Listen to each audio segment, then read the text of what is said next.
Welcome to Chautauqua People. Our guests today are Betty and Arthur Salz, authors of the just published book, The Long Dry Road to Three Taps, Chautauqua, Alcohol, and More. Both are natives of New York City. Betty grew up in Manhattan, Arthur in Brooklyn. Together they lived in Queens and raised their family. Betty spent 33 years as a teacher for the blind. Arthur served as a professor of education with a specialty in math and science education for elementary school students. How did you make your way to Chautauqua? We had relatives, cousins, who had been coming to Chautauqua for many years. We had been going to Tanglewood for our vacations in the summer with our 3 young children. The bungalow was not going to be ready for us. We said, let's try Chautauqua. We came here for 2 weeks. We fell in love with the place. It fit us perfectly. The music, the art, the sports, and that our children had activities at the children's school and at the Boys and Girls Club. We were free for a couple of hours to do our own thing. It was terrific. Betty, you want to? I got involved right away in Braille Club, seeing that there were blind people on the grounds who were desperate to read the services on Sunday morning, the Vesper services and the program. And so with transcribers, myself and the blind women mostly on the ground, we formed the clubs to transcribe that for them, whatever their needs were. And it was very successful for many years. Now, you had a specialty in teaching the blind. That is right. How did you acquire your skills for Braille? What led to that? Well, I was a sophomore in college and I had a free day. So it was a Friday, and the Lighthouse in New York, which services the blind, needed transcribers to transcribe books. So I took the class and I became a wonderful transcriber. I had to do 50 perfect pages for the Library of Congress. I could not afford a machine, so I did it by hand, which meant punching the dots out backwards because you turn it over and the dots are raised. So it was a challenge. It took me quite a few months. I got my license and I thought I'd do that. However, at the very same time as I was doing that, there was something called retrolental fibroplasia, which was affecting preemie babies in better hospitals, given too much oxygen, and they became blind. And so there was a tremendous need for teachers. And when they heard that I had Braille, I was an education major, I was hired before I graduated college. That's how desperate they were for teachers. And I became a Braille teacher since. So there was a big bubble of those, increasing the number of students. Tremendous. Needed it. Tremendous. You had the skills and did it. That led to a career. That led to a career. Now, we'll come back to Chautauqua, but let's talk a little more about the career. So how did that play out? And how did it relate to your Chautauqua experience? Well, as I say, we were able to service the blind at that time because not like today in Chautauqua, there's a wonderful machine that will braille out a program, a restaurant menu if you need it, just by inserting it in the computer. In those days in the 70s, everything had to be done by hand. And then there was a machine that would duplicate copies, so we made copies. I was given the program of Chautauqua around April, whenever they had it ready. And I would braille the entire program for the summer and the Vesper services, so the ministers had to know what service they were using. And I also taught a Braille class in the summer school, teaching people how to read numbers and letters, and then they could actually read the elevator signs, which are in Braille. So how long did it take you to do that scholarship for the institution? So you're getting the material in April. How many hours would you have invested? Many hours, because again, as I say, I could not afford a machine, which is much faster. Right. Yeah. And so it was just It was a labor of love, yeah. Labor of love and gutting it out. Now, the new machines then will read the text and produce that for you. Yes. So that era of doing it by hand is largely gone. Absolutely. Let's go back for just a minute and talk about your initial years at Chautauqua. You came, you couldn't get into Tanglewood, the housing there. You found you liked Chautauqua. Where did you stay the first few years? We, We stayed the first year on Morris Avenue. There was just a bedroom. There was no living room, so we spent a lot of time on the porch, opposite the Tally Ho, right across the street from the Tally Ho. That was the first experience. The second experience was on Roberts. At that time, Betty was I had a- recuperating from a broken leg from ice skating during the winter. We had an apartment that was on an angle. It was like sliding down, a lot of Chautauqua. So the kitchen was on a total angle, and we had to maneuver with crutches. Oh, my goodness. And we had no idea, but it was fine because most of life was outside. We really slept in the apartment mostly, and it was not at all. Life was on a porch in Chautauqua. That was literally true. Right, so you got off this incline. I'm going to get to the details here. Year 3. Right. Year 3 on Ramble, 25 25 25 That's Ramble. when we bought our house. And that year, we bought our house on 4 Ames, right at the end of the summer. Yes. And so that's worked out. So you had that for many decades. Many have, decades, yes. Now, do you live in that house today? We don't. Our oldest daughter lives there with her family, her husband and family. Right now, there are guests there, two dear friends of ours are there. And starting the following week, our son will be coming with his wife and 2 of their kids. So the house is getting used there, and we are across the street, directly across the street, in the St. Elmo apartment 105. So we look out on our former house and enjoy that immensely. Right? So you can go across the street and play with the grands, You got and when you get sick of them, you just pass them off on the parents Very easy. Yeah, It's exactly. a very Yep. wonderful, and go Yeah. back home. yes. Yes. And see the kids coming and go into club or school or life. They've all gone. Our kids went through club. Yeah, And now our grandkids are doing that. Two of them. 2 others are working here. One in the Sailing daily, club. for the daily, right? And for the And one daily. in the sailing club, teaching sailing. Yeah. so they're having a good experience. Everybody's having a Everyone, good experience around That's here. great. Yes, yeah. That's great. So what now, you've been through this whole array.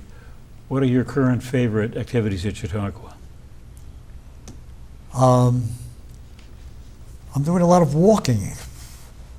Having a little trouble up until now, but I got the cortisone shot and the gel, and I'm so far able to walk. So I just came back from that guitar concert up at Lene, and feeling good about my walking. I'm active in the Hebrew congregation, doing some good things, et cetera. And you had a leadership role in the congregation, did you not? Yeah, I was a co-president with my dear friend Len Katz. Yeah, yes. For 3 years? 3 years. We did 3 years together, and I'm still on the board there. Yeah. Now, a typical day, what do you do at Chautauqua? What's lectures? We've learned from our cousins that we came here with in 1969 that we never miss a lecture. We go to everything. We still do that. We have never missed a lecture in all the years we've been morning. here. In the morning. 10:45. Yeah. And up to this year, probably, we never missed a 2 o'clock lecture. But now that we have Chautauqua Assembly, sometimes we're a little more tired in our older age. And so we listen to the lecture at home. And we never miss an evening, no matter what. So we have learned, to be part of the pop culture, the classical culture, and we're really learning. It's like a learning curve to be here in Chautauqua and attend everything. And you can do it all, can't you, here? Yeah, you The can walk everywhere. Great variety of stuff. Yeah. Yes. I'm playing Yeah. my trumpet in the brass ensemble. I play my trumpet on the 2 band occasions. Right. So we're still very active. Yeah. So brass player then, and tell me you're in the Wednesday morning group? It's the Wednesday morning brass ensemble. Aiden, the trombone player in the professional orchestra, works with us, and we do an hour and a half of playing. It's one of the highlights of the week for me. Yeah. And where do you do that? What? Where do you do that? In Fletcher. Fletcher, Yeah, okay. yes. So you're in a good music hall, good acoustics then. Great hall, yeah. That's great. Now let's switch gears a little bit. And I found out about you guys, but I think our paths have crossed, at least I was not aware of it, or I've forgotten. And you've written 3 books about Chautauqua life. And can you tell me what they are? Well, the first book, And what was your motivation for each? okay, the first book was a joy because it's called The Streets Where You Live. And the book was because we bought a house on Ames, and nobody had a clue who Ames was or why it was called Ames. I would go to the archives, try to find out who Ames, and learned he was a bishop in the mid-1800s. And then I started to think, well, who are the other names? The only names we really knew were Miller and Vincent, the founders. But there were so many names of streets that nobody seemed to ever stop to think. And so I had this idea. I love research. I love gathering. And so I said to, an author's a wonderful writer, and I said, well, I'll gather the information and you can write the bios. And so I found Drew University, which is a Methodist college in New Jersey, in Madison. I traveled there once a week. I sat in their library for about 5 hours. I was probably the only one there. They gave me access to everything, and we discovered all the people who, many of them named are bishops, people in the 1800s, 1900s, and then we decided to go street by street, alphabetically, and have a book on the history of how it enlarged, because Chautauqua has grown, and there are new streets named after musicians and other people. So Like Howard Hanson is a new. Howard Hanson Exactly, would be a new one, exactly. you know, and of course we have to say that Mina Edison is the only woman of a street name. Is that true? Yes, it is true. Wow. Yes. Have you proposed changing a few names? Well, we were hoping there'll be another woman. Yeah. So, yeah, And so that worked out. that worked out. And tell me about the second book. Well, Second book is, the title is Shalom Chautauqua, the Hebrew Congregation and the Jewish Presence. And again, that was a challenge because we were starting with a lot of information that we were not aware of. The fact that in the 1890s, rabbis were invited to Chautauqua, to the amphitheater, to present to the congregation there. And that was a revelation. It brought us through many different times. For example, George Gershwin came here in 1923. He had just done the Rhapsody in Blue, which was a huge success. He was given, Walter Damrosch, the conductor of the New York Philharmonic, had given him a certain sum of money to create a piano concerto. He had been slipshod and been busy working on theater pieces. Gershwin came to Chautauqua, invited by the person who was heading up piano here, got him a shed, got him a room in a hotel, and Gershwin produced his concerto in F while here in Chautauqua. So we have these kinds of stories about Jews at different times participating in activities here. There are parts of it that were not so pleasant, some anti-Semitism that we've come across in our research, and then eventually an opening up to the Jewish community. Violinist Misha Mishakov was the chief violinist here, and such a renowned person that Toscanini chose him to be his concertmaster when he created the NBC orchestra. Mishakov brought many of his friends and relatives, musicians all, here. So you have the beginnings of a Jewish community which has grown and developed over the years, yes. And then the housing issues housing issues came along with those. It was, yes. On the ground. Because it was in 1965 that the first home was sold to the Fradens, and the family still is living there on Center Street.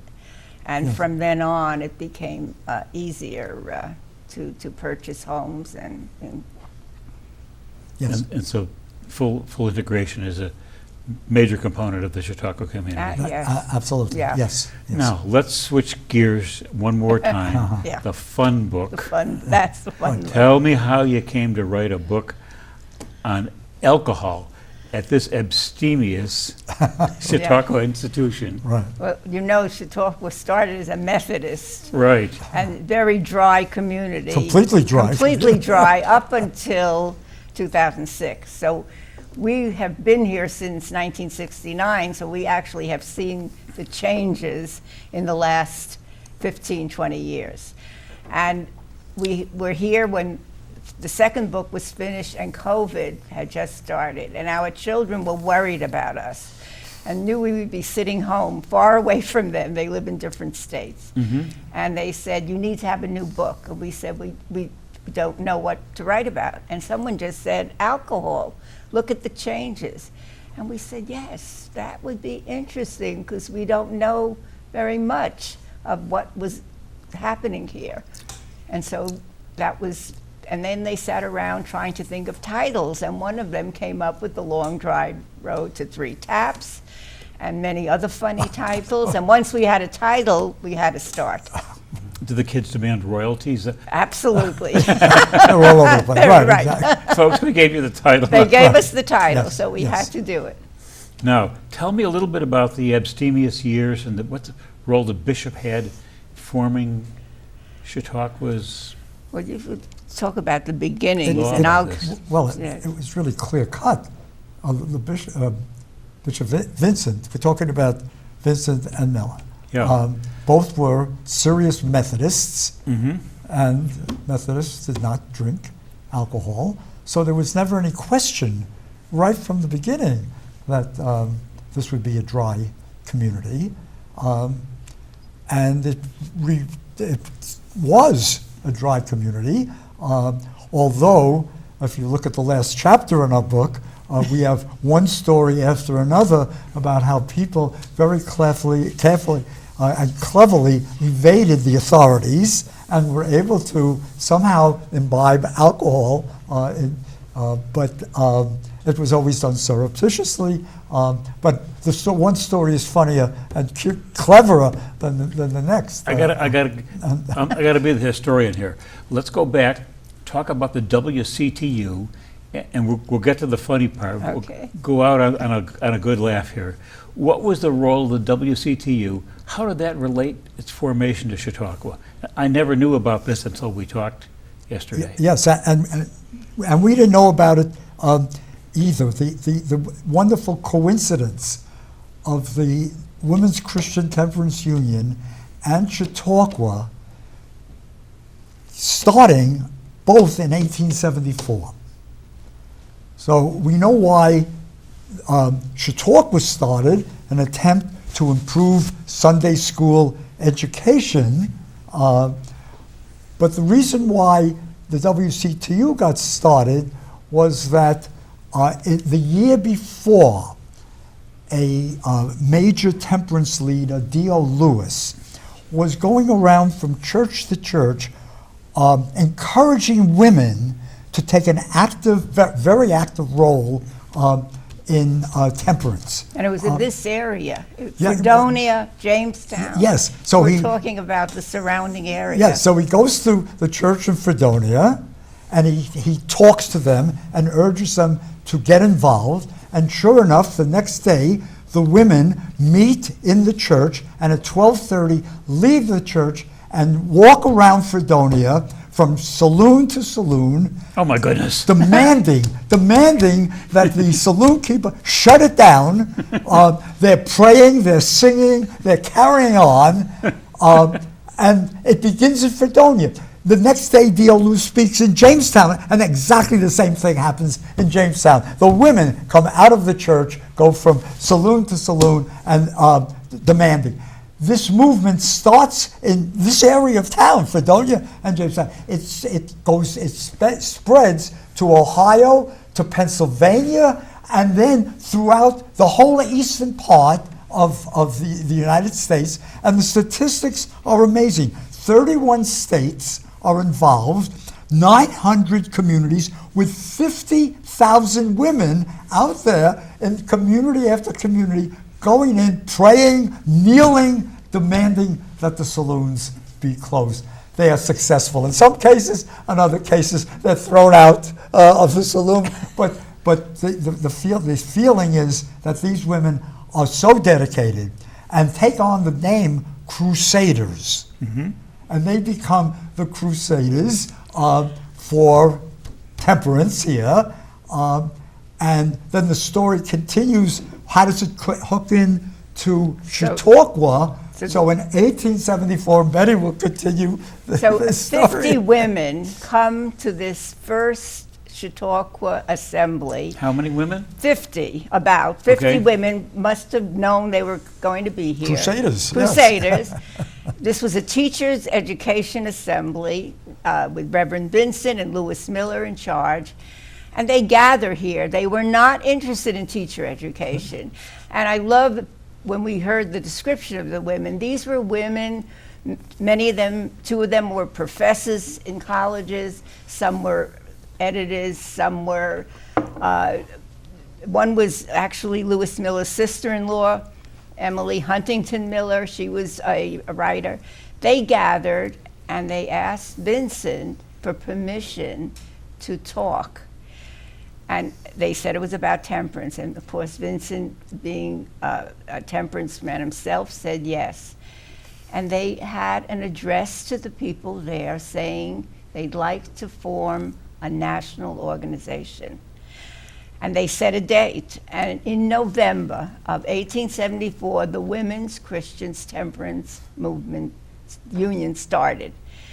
And what was interesting about the women is that they had certain restrictions. Men were encouraged to help them financially, but no man could ever vote, and no man could ever enter a debate if they attended their meetings. They charged a nickel to be a member, to show that you really belonged. And at that first convention, they had 16 states represented, and they chose people out of congressional delegations, 1 person from a congressional delegation. Wow. And this is how it grew throughout the entire United States, because every Congress delegation had 1 WCTU leader. And it's an amazing way women at that time drew such a national, had a concept of being something so national. And many women who had worked hard in the Civil War were looking for outlets to be able to do good and do wonderful things. And so that's how it started. And Chautauqua was so in favor of this that since that day, they used to have Temperance Week every year and a Temperance Day later on, up until the year 2000. And this is something that, even having been here, I knew nothing about. It was such a learning curve.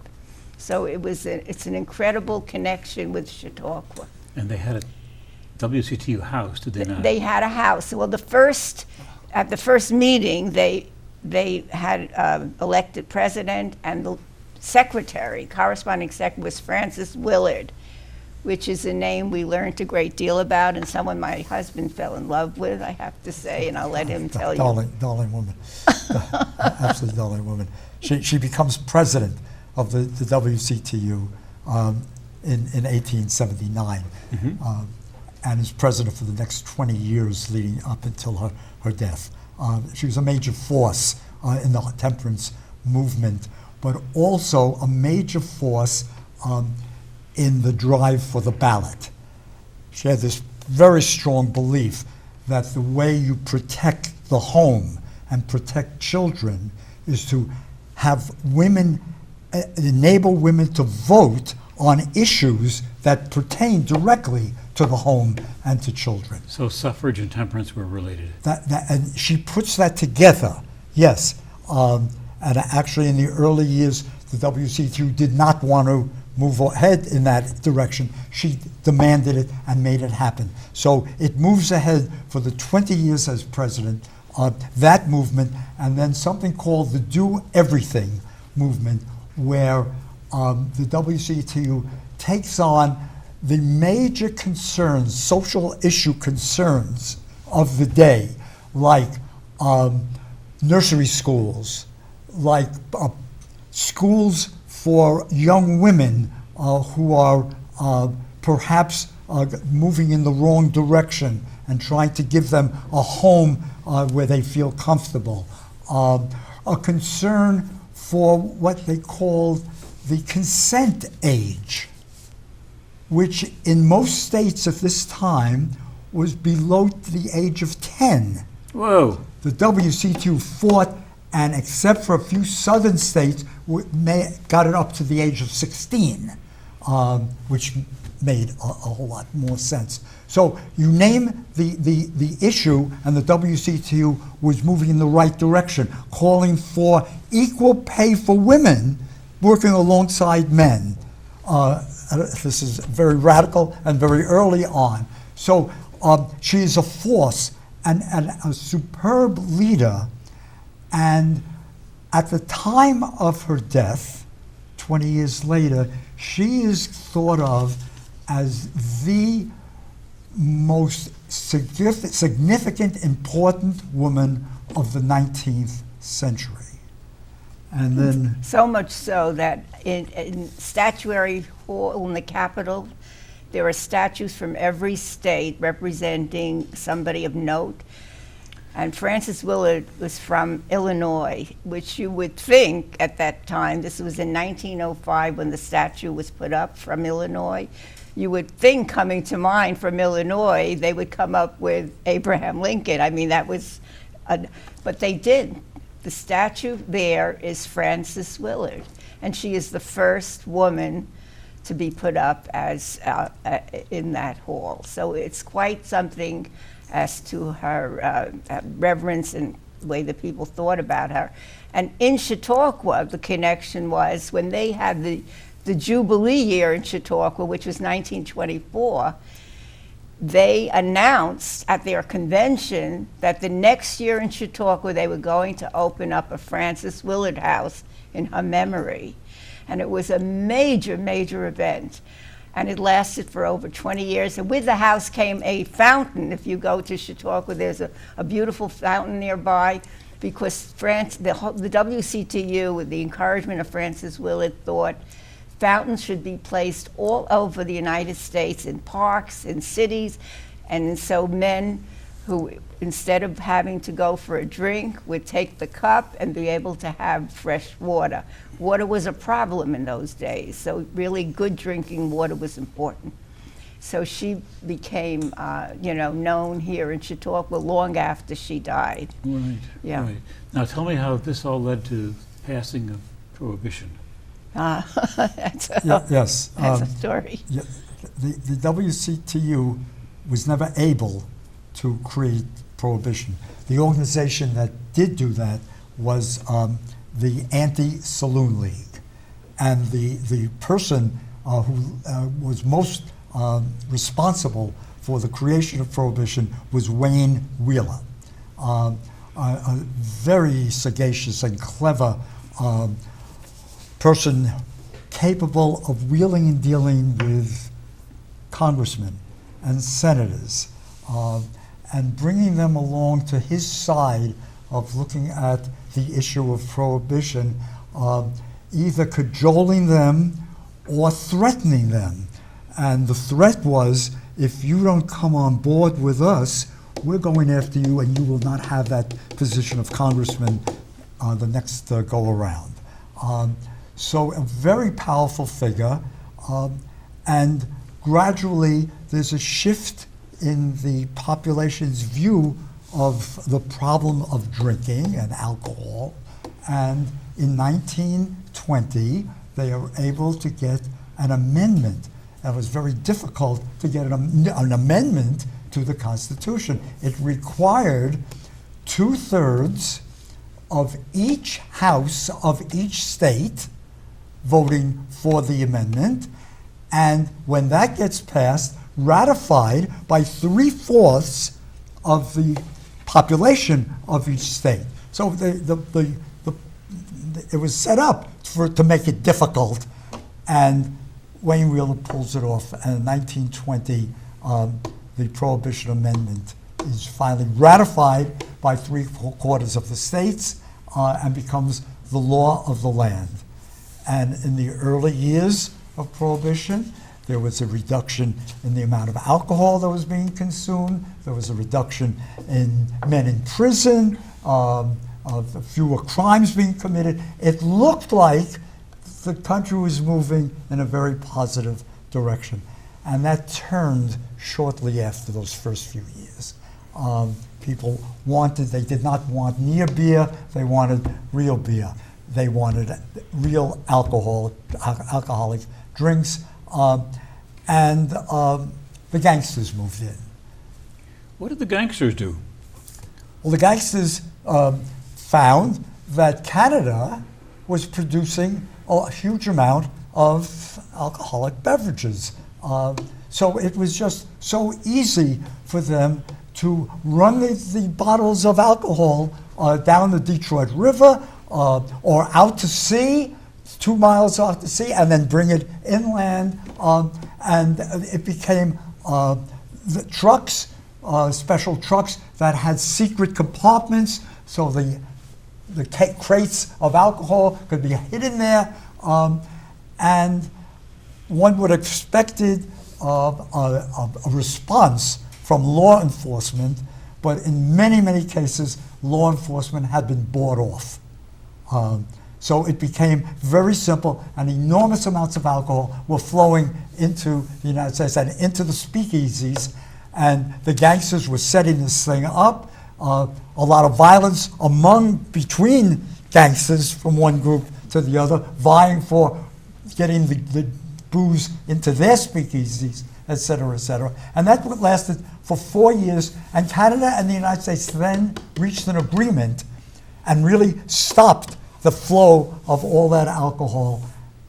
But there was a need because the American people wanted to continue drinking.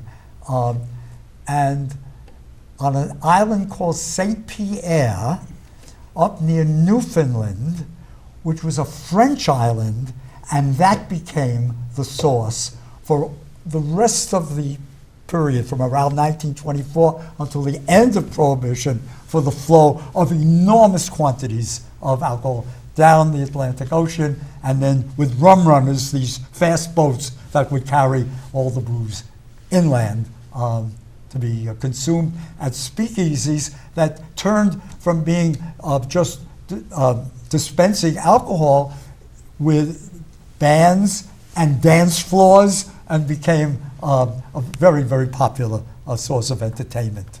Did local government support this, or how did they respond? Local government was bought off very easily by the gangsters. For example, beer, while alcohol, let's say scotch, was being transported in bottles that were ready to go, beer had to be produced. The local breweries had closed. No one was drinking near beer. The gangsters moved in, took over the local breweries, and were producing their own beer under the eyes of the local enforcement and politicians. So you had this terribly corrupt situation that was created. I think what happened was that the federal government did not step in. The states did not want to use their enforcement to enforce this law because it was against the wishes of most of the people that wanted it. And the federal government just did not have enough force for it. So it wasn't really working at all. Yeah. The columnist, Franklin P. Adams, FBI, very famous columnist at this time, wrote a little poem. He wrote, "Prohibition is an awful flop. We like it. It can't stop what it's meant to stop. We like it. It's left a trail of graft and slime. It's filled our land with vice and crime. It don't prohibit worth a dime. Nevertheless, we're for it.